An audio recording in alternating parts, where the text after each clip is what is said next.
Hey, WrestleMania season is officially over, and now it's time to move on into our B show pay-per-views. With the build of these shows, they're going to be coming at you quick because right after Backlash, give it a couple of weeks, you're going to have main event, followed by another pay-per-view probably in the next 2 to 3 weeks. We're not going to have much time to breathe here. We're going into Backlash, St. Louis, and I did some digging. I looked a little bit, not too much research, but I looked a little bit over on StubHub just to see how much the ticket prices were, and I'm not mad at them.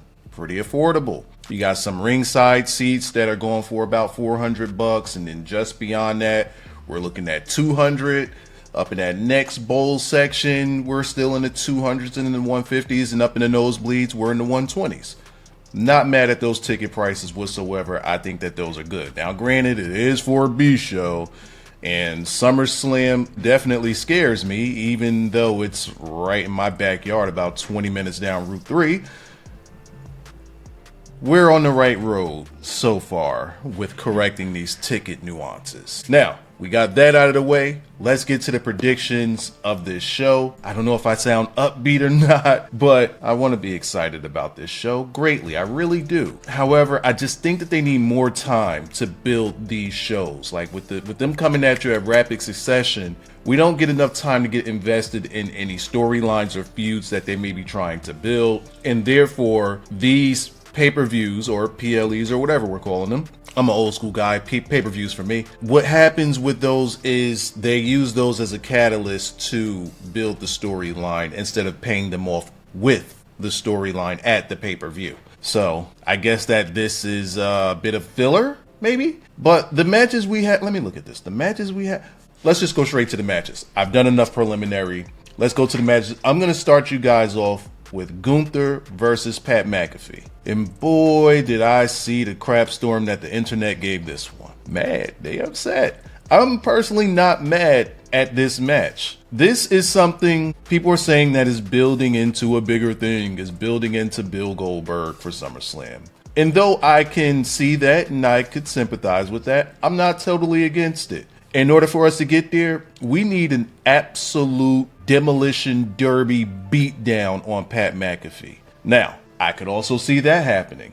But here's the thing. The reason why people are upset is because, all right, we have your former champion going up against a ring announcer. It's like they're discrediting that Pat McAfee can actually wrestle. Like, we've seen it with our eyes. We've seen him have whole matches with our eyes. And I'm not just talking about what we've seen with WrestleMania or on the main roster. If you just look at his work in NXT, the guy could cut a promo, he could manage, he could wrestle, he could do it all. This dude, Pat McAfee, though came up as a punter, made his name as a punter, this dude is crazy athletic. This dude is destroying the white version. Wait. That sounded more harsh than intended. But y'all know who destroying is, right? The kicker no, he was a punter too. Yeah, he was a punter too, turn kicker in I believe the UFL right now. But YouTuber nonetheless, just like the rest of us. All right, I digress. Dude is crazy athletic. Dude can wrestle. He took on to actual wrestling at an alarming speed. I forget who it was that he was trained by. You guys can fill me in. I know who it is, but it's escaping me right now because I'm talking so fast. But the guy can work. Long story short. And I don't want that to be forgotten by people. So when they say Gunther versus some ring announcer, come on. He's a little better than that. Now, that could be my Colt bias. I'm a Colts fan. I know that. But let's be realistic here. Now, with that being said, Gunther's going to ground and pound this dude. I expect up front for Pat to get some work in, maybe about 2 minutes worth of back and forth action where Pat is kind of catching him off guard until the point where the ring general decides, hold up, did y'all forget who I was? And then just start going to work on him, start throwing the he's. Now, why do we have this match? This is not just because Michael Cole was talking down to Gunther on that one episode of Raw. This isn't just that. This goes back to all of the times where Jey's coming down to the ring and Gunther's right there waiting for Jey and he sees Pat yeeting. And he'll look at Pat and Pat will stop. And then when he turns his back, he back yeeting. Like, Pat was always trolling this dude throughout that entire buildup. So they're giving us a payoff to that. And the payoff is You were effing with me during my whole build up to this Jey match. Now I'm gonna bend you over. And it's gonna be bad. It's gonna be real bad for Pat. Maybe this writes Pat off for a little bit. That's what my expectations are. I think that this is going to be the type of match that I like. It's gonna be fun up front, and on the back end, we're gonna get crash out material. We're gonna get just straight beat down, villainous Gunther that we all long for. The Gunther that we say we've been wanting, but the whole buildup of his entire World Championship run just has not been him. This can be the beginning stages of getting that Gunther that we wanted back. Next, I'm going to give you Lyra Valkeria versus Becky Lynch. So my ideal in trying to do these predictions is to not go long, but y'all know me, I'm long-winded. I could talk for a long time. And I'm such a fan of Lyra Valkeria, especially now that I've seen that they've given her a mic and let her talk. The woman can talk. Bro, where has all of this time been where they just don't let her say a word? She had the promo segment with Becky Lynch. At first, the crowd was giving her the what's, and they was kind of, what do they call that? Where they were heckling her. And by the end of it, they were all locked in. Oh, and I love the part where Becky's outside of the ring and Lyra's talking crap to her. She leans out of the ring to get in her face and let her know, I'm a better wrestler than you. I'm just better than you. I'll never be this crap that you're becoming. Saying it dead in her face. And with that, I gotta say, Lyra can't lose. We're in a bit of a conundrum because if Becky wins, it doesn't help Lyra. Right after you give Lyra the stick and she looks better for it, and Lyra puts on great matches, that is undeniable. To take the title from her now where she could possibly be getting some momentum since they don't want to do character development, to me, that's crook work. But let's look at it on the other side. Let's say Becky were to lose. How does Becky lose? Well, they're not going to have Big Bex lose straight up. That's Becky Hogan. You can't, I'll 2 minutes and get her up out of there. But if you do that, right? Not the 2 minute thing. If you have Lyra beat Becky, that's a huge stepping stone for Lyra. That's a huge stepping stone for that Women's Intercontinental Championship. And it puts it on the mat. It makes it very credible. But what does it do for Becky? Is it believable? Are they going to beat Becky? I think Becky could take losses. And here's how we could get to a Becky loss. Bayley comes back, interferes in this match, costs Becky the win. Lyra retains. What does that do for Lyra? Once again, we're back to what does it do for Lyra? That hurts Lyra because now you needed help to win. Not only did you need help to win, but now we have a storyline that may be brewing stemming from your match to be something that's bigger than you and your title. That's where we have the catch-22. That's the problem. Because if Lyra wins, and that's how she wins, it undermines her in the title. If Lyra loses, it hurts her because she's now starting to build up some credibility and momentum just to get cut off by Becky Lynch.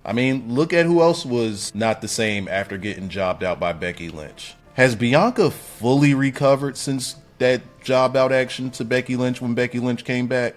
Has she fully recovered? Has she gotten back to who she once was before that?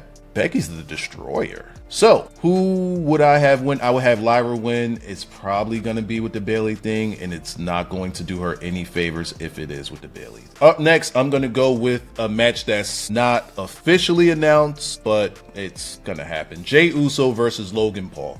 We ain't got to spend too much time with it. This is a match that's just thrown together. Jay's going to win. Logan, it just seems like they throw Logan into stuff without giving him any build. No storylines, no nothing. Just think of all of Logan's matches, and they all have been just, I'm coming out here and I'm going to challenge you and I'm going to get the match. That's it. That right there is the basis of a Logan Paul feud. There's no weeks of build up. There's none of that. I think that you got it with LA's Night. You got it with LA Knight. Let's see. Who else did he have a build up with? I might have to go way back to think about it, but that was pretty much it. And I'm talking about build up. I don't say feuds because feuds is multiple matches. But when I say build up, I'm talking about multiple weeks, if not months of build. I'm not talking about, okay, we did something this week, the next week we may do something, or the next week may be a match. No. So this is just something thrown together, something for Jey to do. I personally would leave it off the card because Jey is your world champion. So Cena's going to be in the main event spot. How about we just save Jey for a pay-per-view that Cena's not on? That way you got some time to build it up a little bit. Anyway, I gave you guys my prediction. I got Jey Uso. Hopefully they don't have this match on this card and they wait for the next one. Saturday night's main event. There you go. Let me give you another possible match. And this is another one where I'm like, how could this one go? This match may not happen. I'm probably like 20% like this might happen. So I'm 80% it won't happen. Io Sky and what's the girl name? Rhea Ripley. Io Sky and Rhea Ripley versus Julia and Roxanne Perez. I would love for this to be a match on either a PLE, pay-per-view, or a Saturday night main event. It needs to be in a predominant spot and not just on Raw. Reason I say it is because if Julia is being called up and Roxanne already is on the main roster, we need to put some shine behind these women, especially Roxanne, so that she could be looked at as credible and that she can hang. I mean, granted, that women's roster, they're getting shorter and shorter as they come up, but good Lord, they're all like 4'2" or something. But they can work. Both of these women can work, and quite honestly, I'd have them win. And I would have Rhea be the one to eat the pin. Now, why is this a match? Io, take away the title, right? Along the way, Io has always been around to save Rhea Ripley anytime she was being attacked, which is why Rhea got the title match to begin with. So, on Raw, Rhea was being attacked by Roxanne Perez and Julia. Who comes to make the save? As champion, Io comes back to make the save. So, why does Io keep making these saves? And the story between Io and Ripley is that Ripley can't beat Io. Why is this a thing? Well, for once, now Io is getting attacked and Rhea makes a save. So now, let's say we're in this match. There's the beatdown on Io. Rhea's there to make the save. I mean, she's a tag team partner. And somehow, some way or another, because she took her eye off the ball or some way by trying to protect Io, it cost them the match and Rhea loses. Rhea needs some losses. Rhea's shoulders need to touch the mat just a little bit more for me. Why? Because we need to start building her back.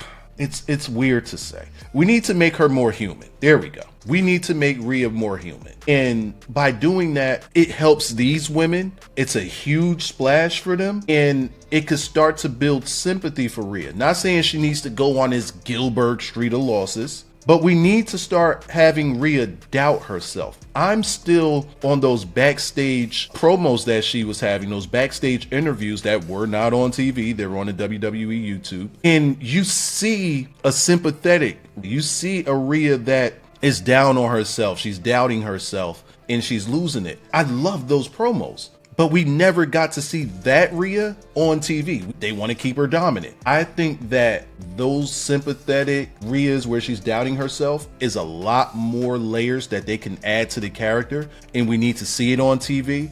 And I think that by her taking a pin could start to show those parts of her character, which would mean a lot more. Again, I don't think this is happening on this card, but an offset that it does. That's how I would like to see it play out. So, back to this 4-match card, allegedly.